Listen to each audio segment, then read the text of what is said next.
दरम्यान गिरगावात देखील गणपती विसर्जनाचा उत्साह जो आहे तो बघायला मिळते। मोठी गर्दी वाढते। तिकडे आढावा घेतलाय आमचे प्रतिनिधी अल्पेश करकरे यांनी, आपण तो बघूया। मी सध्या गिरगाव चौपाटी परिसरामध्ये आहे। बाप्पाच्या मूर्त्या या विसर्जन केल्या जात आहेत। अशा प्रकारे एका बोटीमध्ये बाप्पाची मूर्ती ही विसर्जित केली जाते।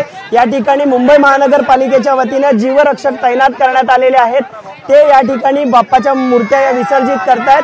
दादा, बाप्पाची मूर्ती विसर्जित केली जाते, काय प्रक्रिया आहे आणि कशा प्रकारे विसर्जन सोहळा सध्या सुरू आहे? नाही, विसर्जन सोहळा छान प्रकारे सुरू आहे। आपल्या बीएमसीने चांगली मॅनेजमेंट केलेली आहे, तराफे वगैरे लावून 10 दिवस एंजॉय केला गणपतीमध्ये। आता गणपती अप्पा मोरिया।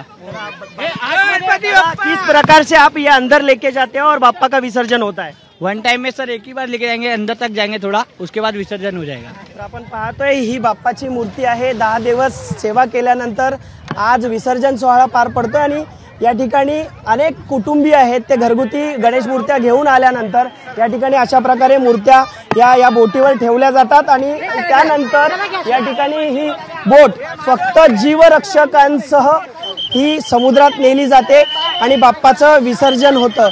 10,000 पेक्षा अधिक मूर्त्या या मुंबईच्या समुद्र किनाऱ्यावर आज विसर्जनासाठी येणार आहेत। सकाळपासूनच बाप्पाचा विसर्जन सोहळा हा गिरगाव असेल, दादर असेल, अशा अनेक मुंबईतल्या समुद्र किनारी सध्या सुरू आहे आणि यामध्ये गिरगावमध्ये देखील आपण पाहिलं तर अशा प्रकारे हा विसर्जन सोहळा सध्या सुरू आहे आणि बाप्पाच्या मूर्त्या या समुद्रात सध्या विसर्जनासाठी मुंबई महानगरपालिकेच्या वतीनं व खासगी स्वयंसेवकांच्या वतीनं जे जीवरक्षक तैनात करण्यात आलेले आहेत त्यांच्या मार्फत हे विसर्जन केलं जात आहे।